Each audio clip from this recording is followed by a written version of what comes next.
Assalamualaikum warahmatullahi wabarakatuh.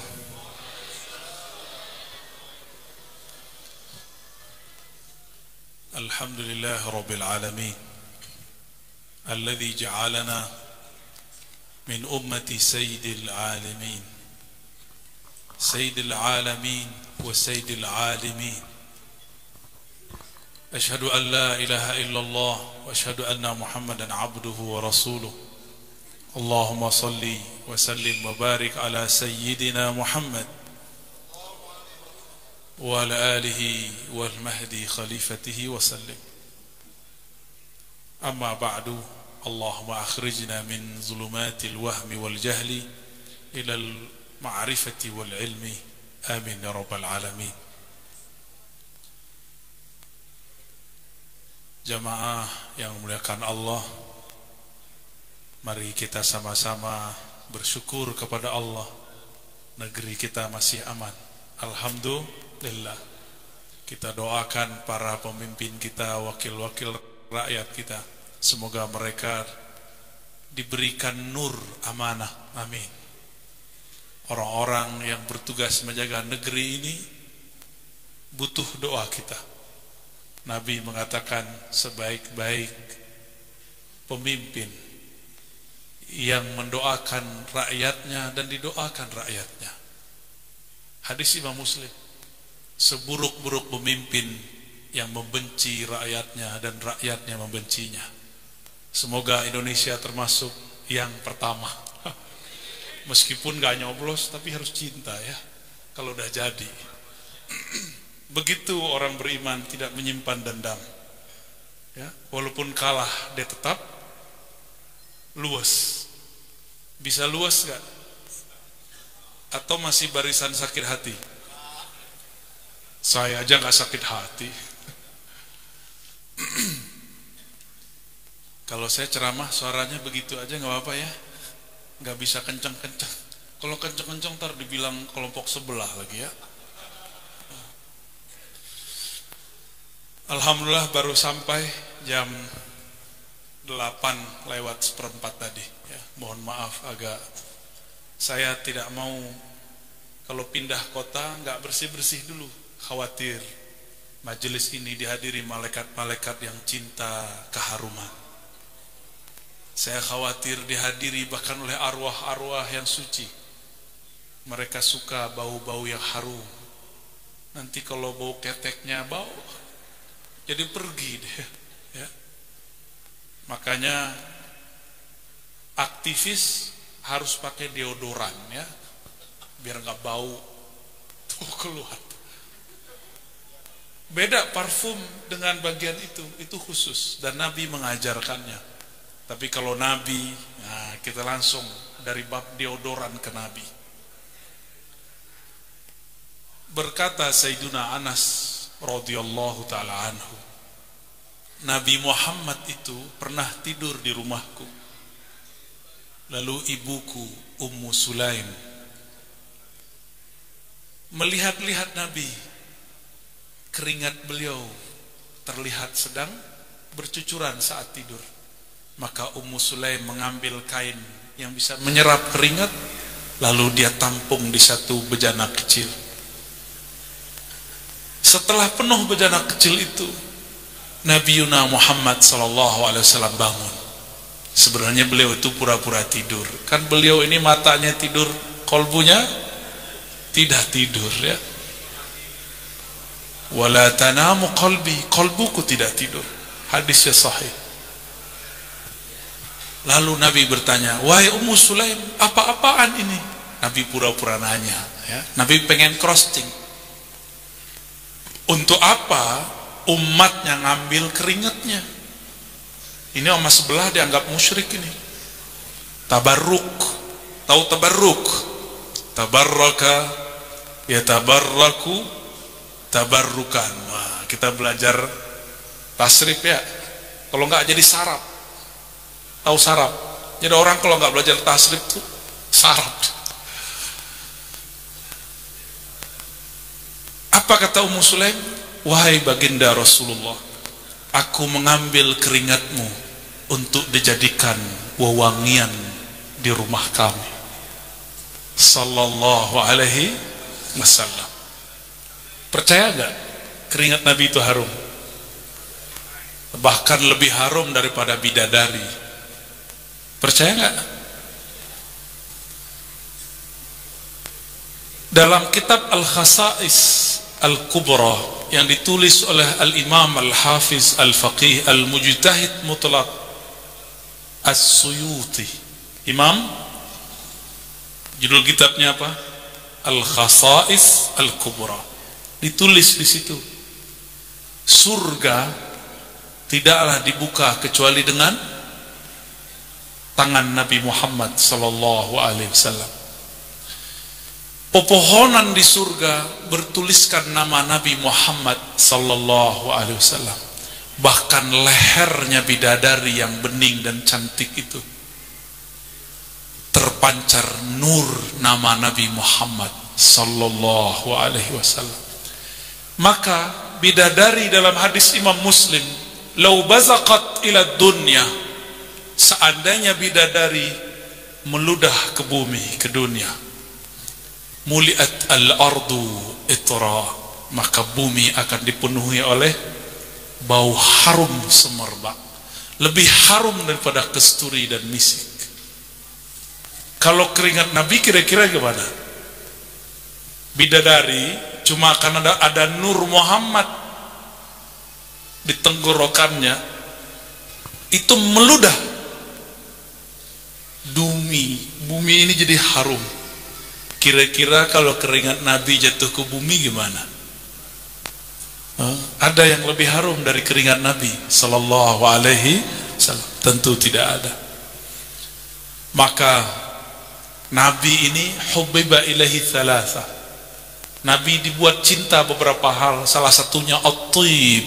Apa arti thib? Wewangian. Tapi entah beliau yang ingin mendapatkan wewangian dari kasturi, entah kasturilah yang dibuat wangi karena dipakai oleh Rasulullah sallallahu alaihi wasallam. Rasulullah jika jalan di satu tempat, beberapa menit setelahnya tempat itu masih terasa harum, tercium harum semerbak sallallahu alaihi wasallam. Beliau jika jalan kakinya menancap ke bumi, seakan-akan beliau ini orang yang tidak pernah ragu. Beda sama orang Indonesia, kalau jalan malas-malas, hidup santai, masa depan tak cerah ya. Kalau Nabi jalannya nancap, jalan itu ada spiritnya, enggak hanya jalan-jalan doang. Imam Ibn Mubarak mengatakan dalam kitab Az-Zuhud, apabila seorang mukmin berjalan ke masjid, maka bumi yang dipijaknya berbangga dan mengatakan kepada bumi di sampingnya, tanah di sampingnya, "Wahai tanah di sampingku, saksikan aku diinjak oleh hamba Allah mukmin yang sedang berjalan ke masjid." Malam ini sudah banyak sekali tanah-tanah yang senang berbangga. Mereka mengatakan kepada yang di sampingnya, ada orang jalan ke maulid Nabi sallallahu alaihi wasallam. Kira-kira kalau nabinya orang beriman jalan di suatu tanah, tanahnya bilang apa? Dia mau bilang apa kira-kira? Mungkin kalau dia bisa teriak, dia teriak, "Wahai alam semesta, saksikan kami diinjak oleh Rasulullah sallallahu alaihi wasallam." Oleh karena itu, turbatul Madinah thayyibah. Disebut Madinah itu negeri yang thayyib. Apa arti thayyib? Diberkahi, yang penuh kebaikan. Kenapa? Di situ ada bekas telapak Nabi sallallahu alaihi wasallam. Oleh karena itu guru imam kita, Imam Syafi'i, yang bernama Imam Malik ibn Anas, tidak pernah berani memakai sandal di kota Madinah. Kenapa? Ketika ditanya oleh muridnya, "Wahai gurunda Imamuna Malik, engkau imam besar, Khalifah pun cium tangan kepadamu, apalagi cuma sekedar amir kota. Kenapa engkau tidak menggunakan sandal atau sepatu yang bagus? Apa jawaban beliau? Di mana Malik bin Anas akan meletakkan kakinya menggunakan sandal, sedangkan di bawah bumi ini ada kepala Rasulullah sallallahu alaihi wasallam. Itu Malik bin Anas. Maka mazhab Maliki sampai sekarang muncul. Dan salah satu buah dari mazhab Maliki itulah mazhab Syafi'i. Jadi mazhab kita ini dulunya adalah mazhab Maliki.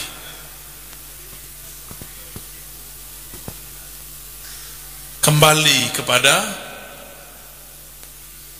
bidadari-bidadari surga. Apa yang muncul dari lehernya bidadari surga? Nur Nabi Muhammad sallallahu alaihi wasallam. Inilah yang akan jadi kajian kita. Biasanya orang Tasik senangnya kajian Nur Muhammad ya. Saya semasa kecil, bapak saya belum ngerti kalau saya suka dengan imam-imam, kiai-kiai di sini. Mulai dari zaman perjuangan, ada namanya Kiai Zainal Mustafa, benar ya? Syatariah ya? Iya benar, Syatariah. Itu saya kagum sekali. Kemudian saya dikabarkan oleh kawan-kawan saya, ada pesantren tarekat di Tasik. Ada banyak, ada A, B, C, D. Lalu pendengaran saya yang saya ingat cuma satu, pesantren Abah Ano. Seumur-umur, ini umur saya baru 35, baru sampai di negeri Tasik. Alhamdulillahirabbil alamin. Semoga beliau di sana ikut meridhoi kita semua.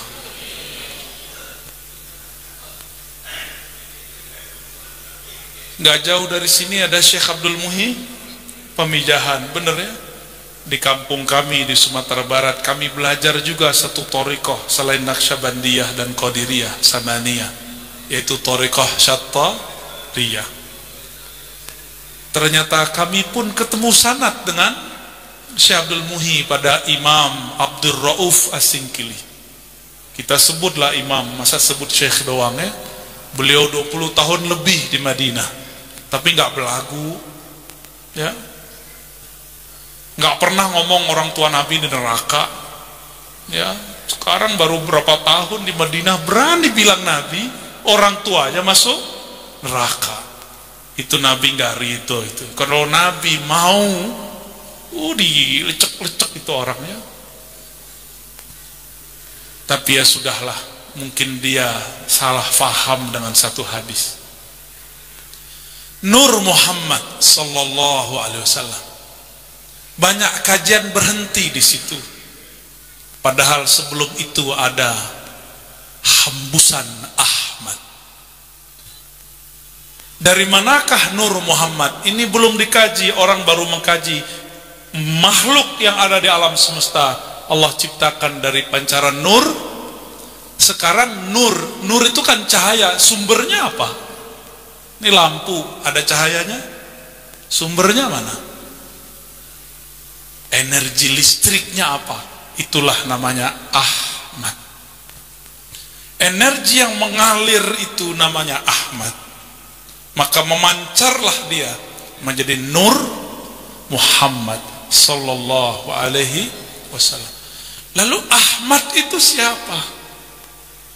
Sehingga Sayyidina Isa yang di dalam dirinya lebih dominan Ahmad apa kata dia?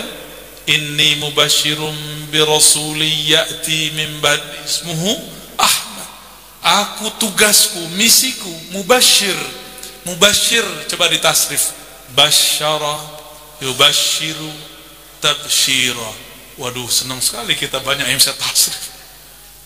Orang Indonesia bisa mentasrif. Orang Arab aja belum bisa mentasrif. Orang Arab lahir betul bisa ngomong Arab, tapi gramatikal Arab belum tentu bisa.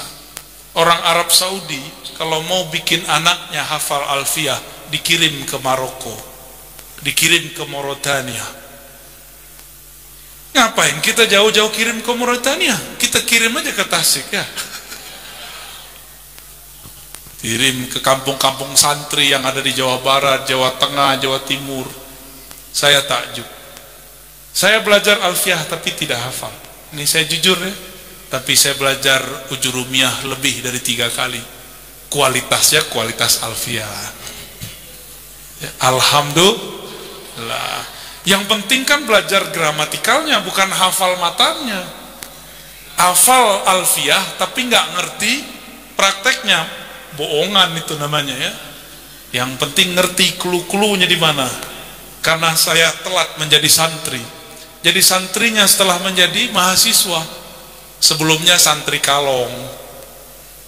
Tahu santri kalong? Pulangnya jam 2 malam. Kalong malam hari enggak? Bener ya? Itu sejarah nama santri kalong. Kalau sati kampret apa gitu. Kalau santri apa lagi, santri belalang ada nggak namanya? Nggak ada ya. Baik. Mubasyir artinya aku membawa misi. Maka bernamalah sekarang orang Nasrani itu sekolahnya sekolah misi. Dari kata tabsyir. Ya. Itu artinya, bukan cocok logi. Ya. Kalau enggak belajar bahasa Inggris sama tafsir bahasa Inggrisnya apa ya? Kata Sayyidina Isa ruhullah, aku akan mengabarkan kepada kalian kemunculan Nabi akhir zaman, ismuhu Ahmad. Apa arti ismu? Ini jarang dibahas orang. Ismu, apa arti ismu? Nama, itu terjemahan.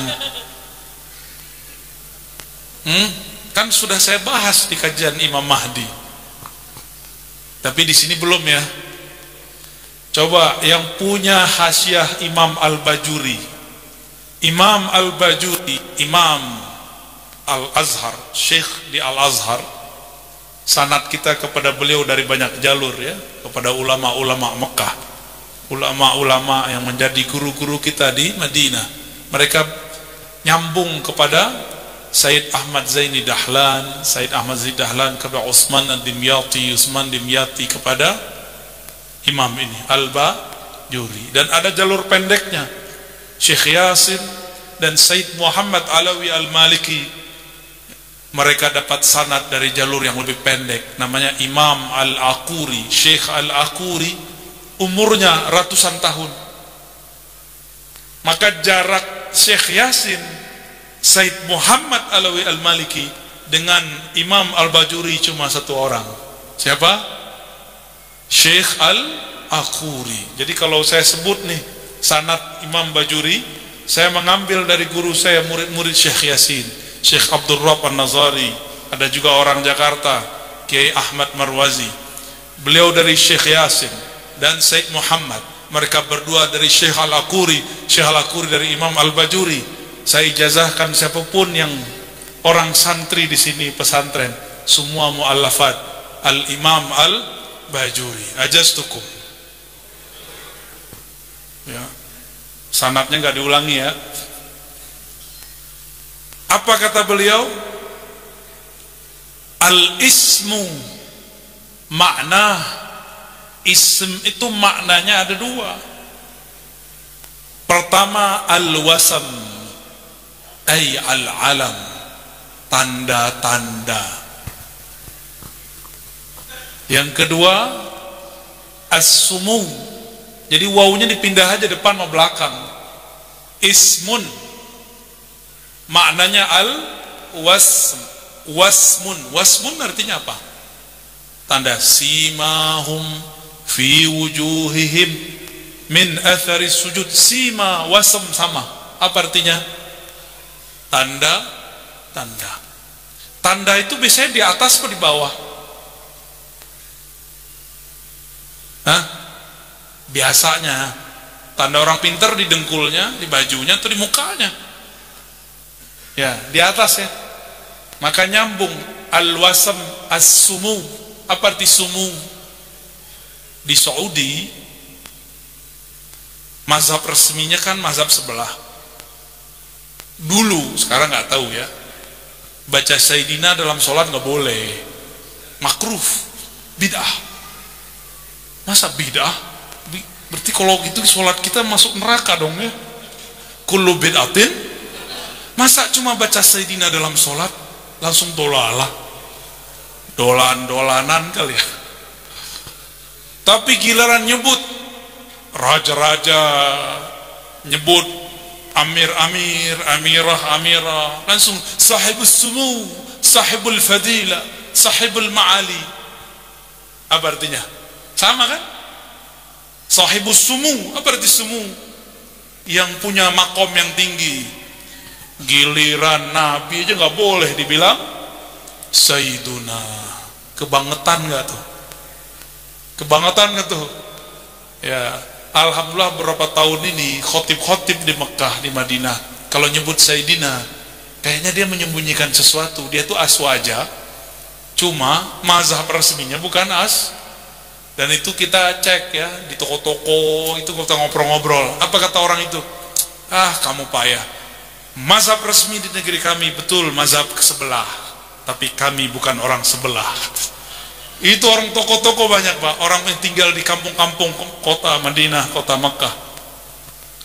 Mereka rindu seperti di kota Tasik, Maulid Nabi bahkan dihadiri oleh pemimpin-pemimpin di negeri ini. Di sono bid'ah. Ya, guru saya cerita, kami kalau mau maulid, kami cari dulu kebun kurma yang nggak ada orang.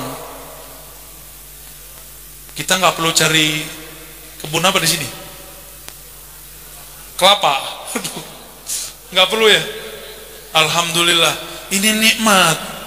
Kenapa antum masih nggak bersyukur? Masih menghujat. Kapan kita mendoakan mereka sehingga mereka jadi baik? Nggak suka, saya juga nggak suka beberapa mereka. Tapi kapan kita mendoakannya supaya negeri ini diberkahi? Maka saya menghimbau, sebenci apapun engkau, doakanlah orang yang mengurus negeri ini. Ya. Amin ya Rabbal. Untuk para pemimpin kita bacakan Al-Fatihah. Alhamdulillah. Iya kenapa? Salatul Allah marhamna warham wulata umurina. Amin ya Rabbal alamin. Ciri-ciri ahlu sunnah, meskipun bentrok dengan pemimpinnya, tetap mendoakannya. Imam Sya'rani, imam sufi di zamannya, ahli fikih yang sangat mumpuni, beliau mengatakan, engkau pasti akan kaget, orang yang paling sedikit melaknat pemimpin adalah para sufi, meskipun mereka paling sering dizolimi, paling sering tidak dihargai. Giliran mau pemilihan aja didatangin ya. Tapi kalau Tasik enggak ya, alhamdulillah. Sama aja, dengerin tuh ya para pemimpin, katanya sama aja. Berarti yang diceritakan Imam Sya'rani sama. Imam Sya'rani sudah berbicara beberapa abad yang lalu. Apa kata beliau? Pemimpin itu baru datang kepada ente, mursyid tarekat, orang tarekat, kiai, ahli zikir, ahli hikmah, kalau lagi ada hajat. Hajatnya beres, dia lupakan engkau. Tapi saya dapat kabar, pimpinan kepolisian di Jawa Barat, kiai juga ya, bisa baca kitab, tapi dia sembunyi-sembunyiin ya. Semoga nanti dia tunjukin baca kitab depan antum ya. Amin. Diundang sini ya. Taib, kita kembali. Apa tadi artinya ism? Ini berpelan-pelan karena kitabnya berat. Ism artinya apa tadi apa? Sudah masuk. Yang kedua sumu, sama. Apa arti sama? Langit itu tinggi apa rendah? Oke, berarti arti daripada ism tanda-tanda dan ketinggian. Tanda apa? Tanda-tanda bahwa dia seorang kekasih Allah. Tanda-tanda bahwa dia adalah wakil-wakil Allah. Maka coba lihat, Nur Muhammad dipancarkan dari Ahmad. Ahmad adalah hembusan dari Qul huwallahu ahad. Itulah rahasianya kenapa baca kulhu sama dengan sepertiga Al-Quran. Paham? Jadi bukan kenapa-kenapa, tapi itu adalah sifat qadimiyah Allah, sifat zatiyah Allah. Saya biasanya sebelum zikir saya baca syahadat, asyhadu an la ilaha illallah. Mau ikut nggak? Mau ikut? Coba.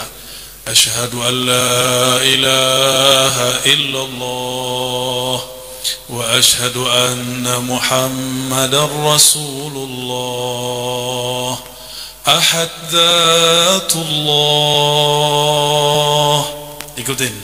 Ahad Dzatullah. Ahad adalah hakikat zat Allah. Ahmad Ruhullah. Ahmad Ruhullah. Ahmad adalah hakikat daripada hembusan ruh dari Allah Subhanahu wa ta'ala. Baru dilanjut. Kalau faham ini, faham teori Nur Muhammad, kaidah belajar Nur Muhammad. Muhammad Nurullah. Baca sama-sama. Muhammad Nurullah. Nabi Muhammad adalah nurnya Allah. Tapi ada penutupnya, karena ini dah akhir zaman. Hadis-hadisnya sahih, tanda-tandanya sudah banyak, sudah dekat. Akal muncul Ahmad penutup bernama Al-Mahdi. Maka kita baca Al-Mahdi Khalifatullah. Sama-sama. Al-Mahdi Khalifatullah. Itu ini boleh disebut dengan Haikalul Ma'arif, Haikal Ma'rifat. Apa namanya? Apa arti haikal bahasa Arab? Tiang-tiang ma'rifat. Atau boleh disebut juga peta ma'rifatullah. Allah Ahad, itu belum ada nama Allah. Saat dia menyebut dirinya Ahad, nama Wahid belum ada, malah tersimpan di dalam namanya. Maka dia hanya sendiri. Inilah masa sebelum adanya masa, disebut dengan Qadim. Apa namanya? Qadim. Gak usah dipikirin ya, cuma kita sebut saja istilahnya. Tapi ia mengatakan kuntu kanzan makhfiyan. Ini bukan hadis, tapi ini kalam ilhami qudsi yang turun kepada wali-wali. Allah mengatakan, mengabarkan, aku adalah perbendaharaan yang tersembunyi. Fa ahbabtu an u'rafa, aku ingin dikenal. Ahbabtu, aku cinta dikenal. Fa khalaqtul khalqa. Nih catat tuh, ada tambahan dari Al-Faqir Ar-Razi, Hashim. Teksnya cuma gimana?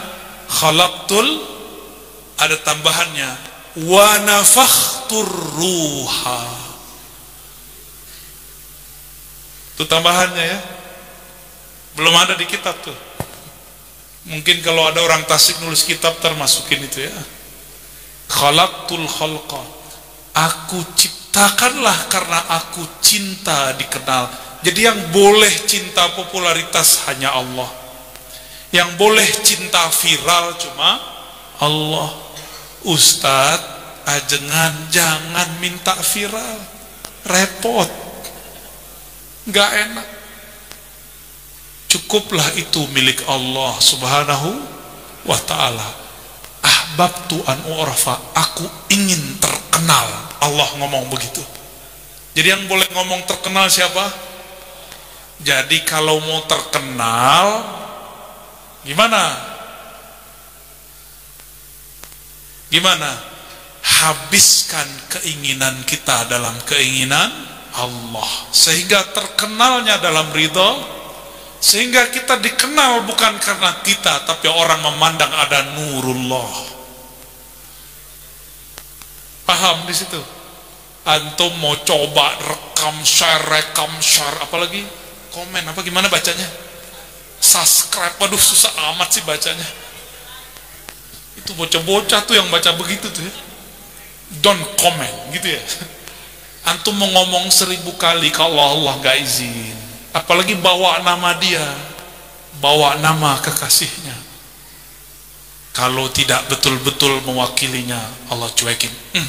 Awas, in tansurullah yansurkum, jika engkau membantu menyebarkan nurullah, Allah akan tebarkan nurnya di dalam dirimu. Kalau ada orang bercahaya dirinya, maka dari sudut manapun akan bisa melihatnya. Intan surullah, itu makna ayat. Kita kembali ke lafaz tadi, aku ingin terkenal. Siapa yang berbicara? Allah. Fakhalaqtul khalqa wa nafakhtur ruha, aku ciptakan makhluk. Kita tambah fakhalaqtul khalqa ya, wa nafakhtur ruh, aku ciptakan makhluk. Jika manusia dari tanah, dari 4 unsur alam, maka spirit yang ada di dalam diri manusia itu dari hembusan zatku, bukan zat Allah yang masuk dalam hembusannya aja. Coba ini jangan salah paham, banyak orang kebatinan jadi gila, dikira Allah ada di dalam dirinya. Itu bahlul namanya. Mending Thariqah Al-Bahluliyah, itu Thariqah lama, ngomongnya Allah terus, tapi dia bukan bilang ana Allah, bukan.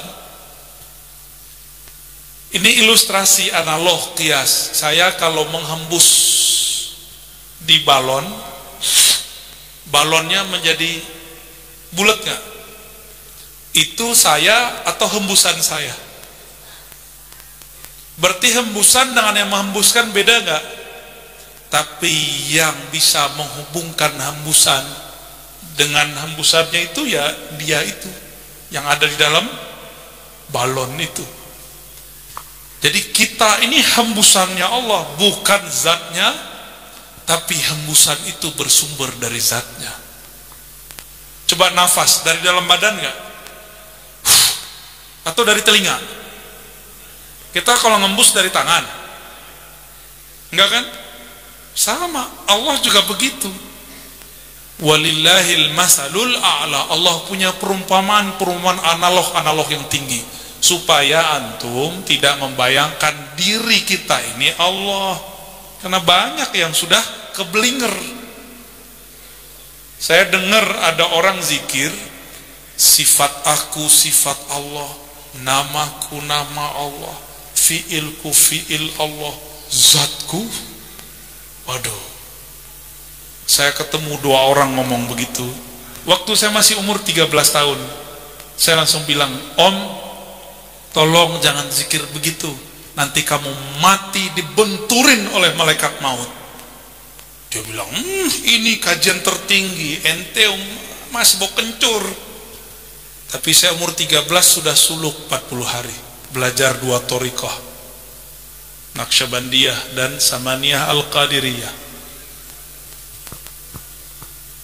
Dia remehkan saya. Betul, waktu saya mulai beranjak remaja, dia mati di dalam WC, kepalanya tersungkur di dalam WC. Benar, bukan karena saya ngomong, tapi itu kabar yang disampaikan kepada kita. Orang yang coba-coba bawa nama zat Allah, kemudian dikatakan itu zatnya dia, Allah marah. Kepalanya diambil malaikat mau dibenturin, Pak,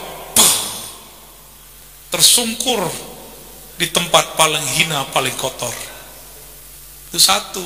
Dia jago debus, Jago debus matinya di WC. Gimana tuh?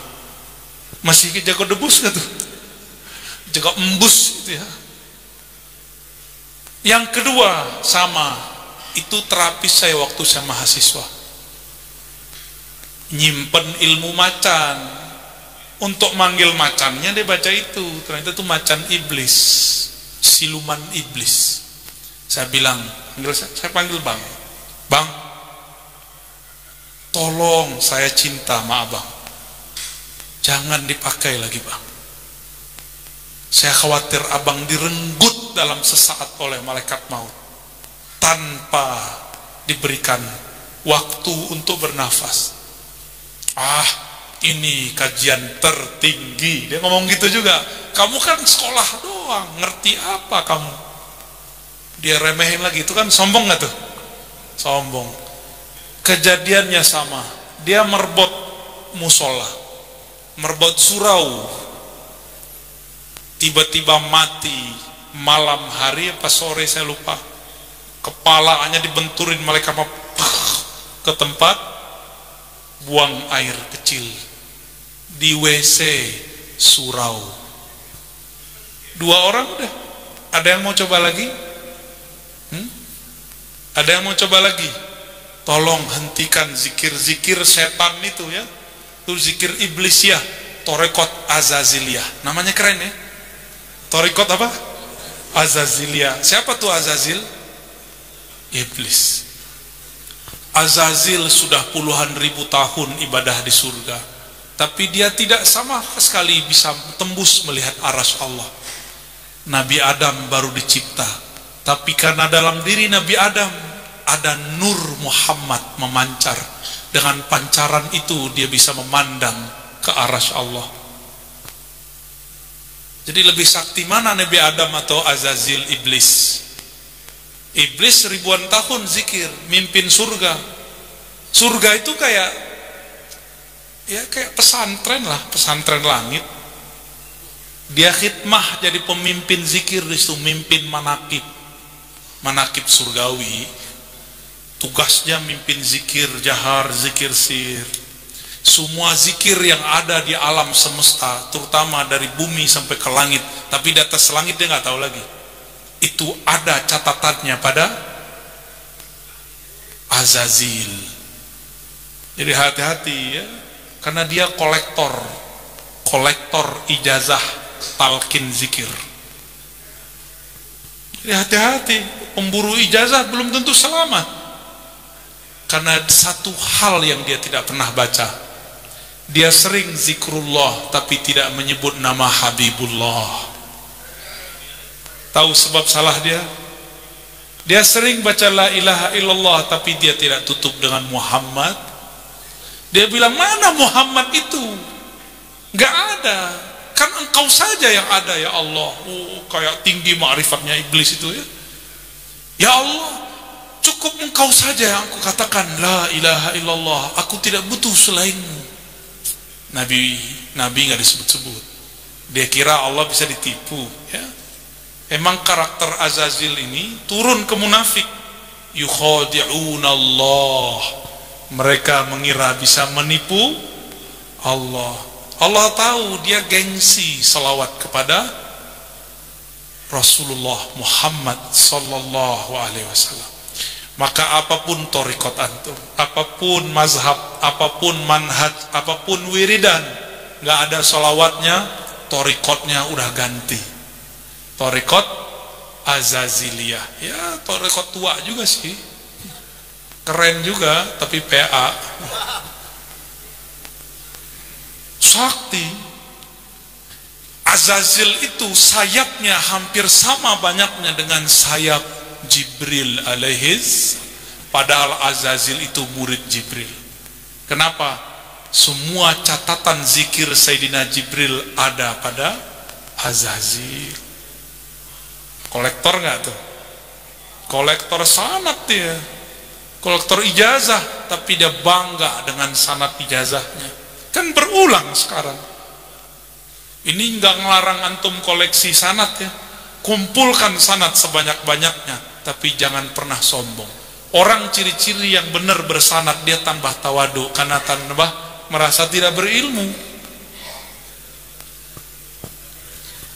Azazil tidak bisa memandang nurmu, Nabi Adam memandang isim Muhammad. Di dalam kitab tadi Al-Khasa'is Al-Kubra disebutkan, ini riwayat Israiliyat, tapi Imam Suyuti membolehkan menyebutkannya. Berarti ini masuk ke hadis, hadithu an Bani Israel, kamu boleh cerita tentang Bani Israel. Ka'ab al-Ahbar mengatakan bahwa tatkala Allah menciptakan Nabi Adam, Allah memberikan kepada Nabi Adam 124.000 tongkat. Ternyata tongkat itu mau dibagi-bagi kepada semua keturunannya yang menjadi nabi. Kepada siapa disimpan? Dipanggillah anaknya bernama Syis. Wahai Syis, aku serahkan tongkat ini kepadamu. Maka disimpan oleh Nabiullah Syis. Saya nggak tahu tongkatnya kayak gimana. Tongkatnya nggak tahu begini apa enggak ya. Ini karena diijazahkan guru, diperintah guru.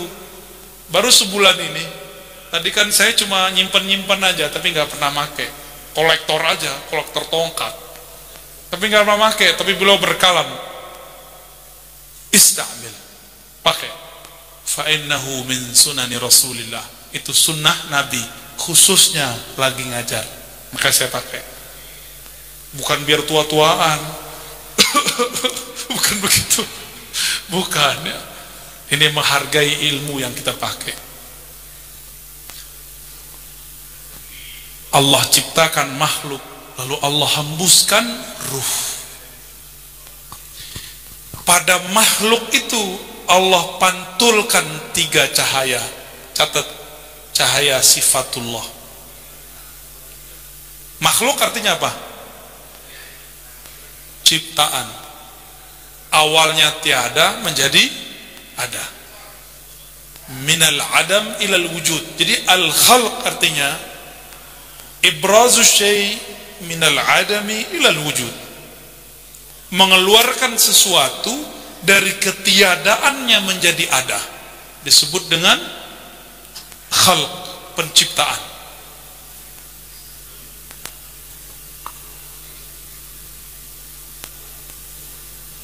Setelah Allah pancarkan sifatnya, maka tampaklah namanya.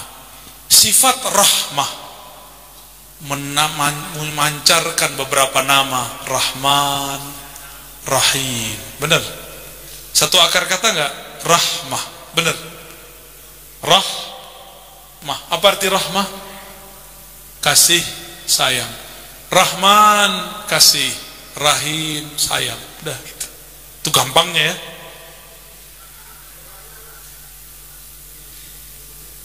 Berarti rahmah sifat, Rahman nama. Bisa bedain? Sabar dengan penyabar beda nggak? Sayang dan yang punya kasih sayang itu beda. Sayang itu sifatnya, Rahman itu namanya. Berarti udah 2. Nur asma, asmaullah, nama-nama. Turunlah dari nama itu al-asmaul husna. Maka dianjurkan kita membaca al-asmaul husna. Terus, dan yang ketiga, mengadakan dari tiada menjadi ada itu, perbuatan mewujudkan dari tiada menjadi ada, itu namanya fi'il. Bernamalah af'alullah. Apa arti af'alullah? Perbuatan. Coba, di tubuh kita ini ada 3-3-nya. Akang jantungnya yang gerakin akang apa siapa? Beneran? Yakin? Bisa gerakin sendiri nggak? Coba bilang tung, diam dong. Bisa nggak? Nggak bisa. Siapa yang gerakin? Itu fi'lullah. Berarti Allah setiap hari bekerja nggak di tubuh kita? Coba, ada yang sudah punya uban belum? Antum belum punya uban ya? Udah punya uban nih kayaknya nih ya. Udah. Coba, bisa nggak nahan ubannya? Nggak bisa. Berarti yang nguasain satu helai rambut Bapak atau Allah? Dipanggil Bapak marah dia nanti. Karena udah ada uban, saya nggak boleh Bapak. Hai. Satu uban tumbuh saya tidak sanggup menahannya. Satu jerawat tumbuh saya tidak tangguh juga menahannya. Ya. Dulu kami ziarah ke Tuan Guru Zuki di Kedah. Ternyata murid Abah Anom. Ya, jauh-jauh ke Malaysia ketemunya murid Abah Anom. Saya mikir-mikir, ya Allah, orang jauh dari Malaysia berguru ke Tasik. Masa saya nggak berguru ke Tasik? Ya. Katanya di sini ada keturunan-keturunan di Garut apa di Tasik. Said Ahmad Zaini Dahlan. Bener ada ya? Di Tasik apa di Garut? Tasik. Katanya masih ada ya? Ya, semoga keturunan-keturunan beliau diberkahi Allah. Amin. Amin.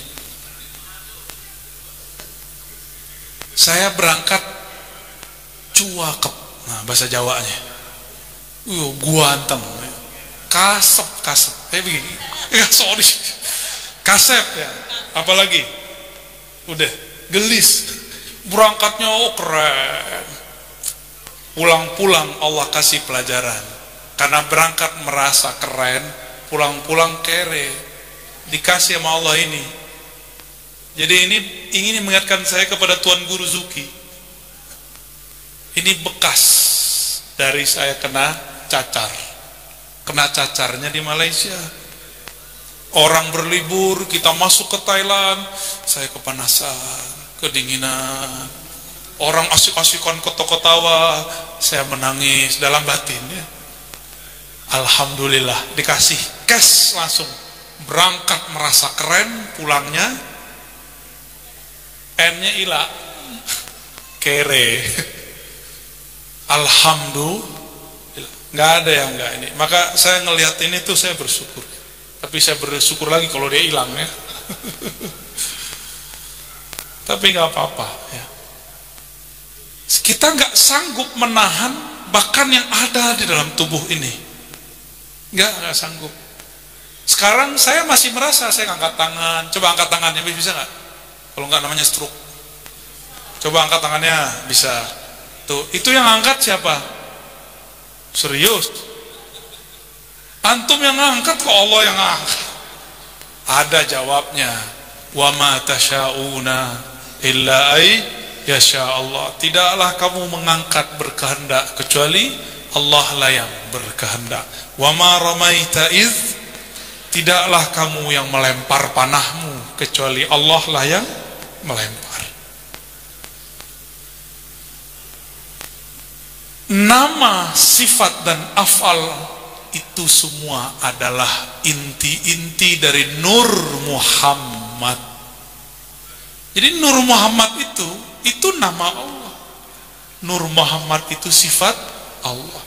Maka kalau sudah diajar zikir oleh guru, zikirnya masuk ke dalam kolbu, berarti Nur Muhammad sudah masuk ke dalam kolbu. Itu. Cuma hati-hati, harus ditutup pakai solawat, karena iblis Azazil dulu banyak zikir tidak iblis itu zikirnya banyak sakti, tapi dia nggak tembus ke aras, berarti tidak kasyaf. Tahu kasyaf? Tidak Allah singkapkan, hijab tidak Allah buka. Nabi Adam hanya diajarkan asma, wa 'allama Adam al-asma'a kullaha. Nabi Adam diajarkan nama-nama. Kalau ada, kita buka handphone, yang diminta nama bukan?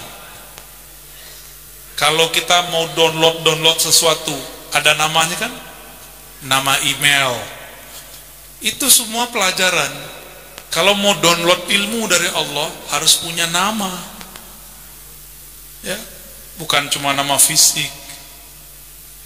Ketika Allah Subhanahu wa taala mengatakan, Aku ingin dikenal, aku ciptakan makhluk, aku hembuskan hembusanku. Ciptaannya ini bernama alam, hembusannya ini bernama Ahmad. Paham? Ahmad ini dipandang oleh Allah Subhanahu wa ta'ala. Maka Ahmad ini berkeringat, memancarlah di situ nur, disebut Nur Muhammad. Itu biar gampang ngapalinnya, dibuat cerita begitu. Jadi Ahmad memancarkan nur, nur yang mengitari Ahmad itulah namanya Muhammad. Itulah yang dimaksud oleh baginda Nabi, kuntu nabiyan, aku dulu sudah pernah diangkat jadi nabi dan selama-lamanya nabi. Itu dia Ahmad. Maka pengangkatan Ahmad itu adalah Allah menghembuskan. Begitu. Allah hembuskan, itulah pengangkatannya. Dan itulah yang disebut solawatnya Allah. Jadi innallaha wa malaikatahu yusholluna 'alan nabi. Sesungguhnya Allah berselawat kepada an-nabi, bukan ar-rasul. Salawat Allah kepada an-nabi adalah hembusannya Ahmad.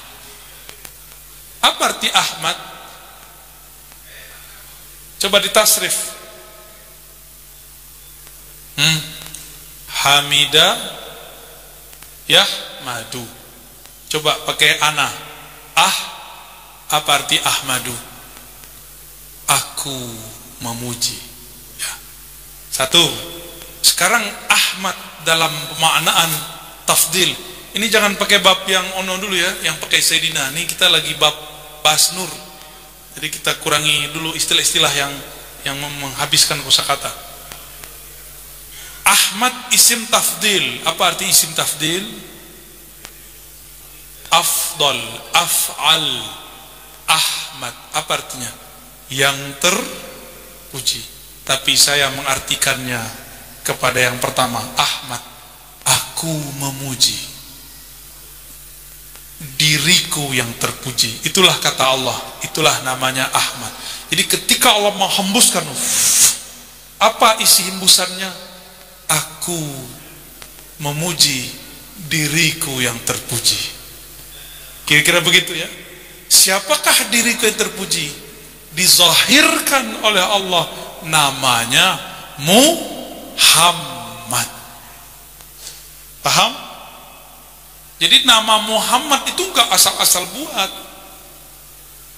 Oleh karena itu ketika Sayyidatuna Aminah, beliau hamil, didatangi oleh Jibril alaihissalam. Apa kata Jibril? Wahai Aminah, engkau akan melahirkan Sayyidul Alamin, engkau akan melahirkan penghulu alam semesta.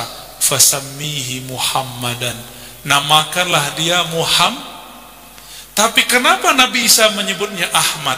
Karena Nabi Isa itu bukan manusia biasa. Dia separuh fisik, separuh ruh. Bernama beliau Ruhullah. Ruhullah, hembusan Allah. Hembusan dia dari mana? Hembusan dia itu adalah sebagian yang ada dalam hembusan Ahmad. Berat gak kajian begini? Tapi kan request. Tapi bisa mengerti ya? Luar biasa orang Tasik. Allahumma sholli ala Muhammad. Saya kira bakal ngebul tuh, udah banyak yang pulang tuh ya. Kalau nggak kemakan bilang aja ya, nggak apa-apa kok. Ya udah, saya stop bagian itu ya. Udah pada ngebul nih. Ini kalau uratnya bisa keluar protes dia. Cukup. Hasbunallah. 450 kali zikirnya tuh. Baik.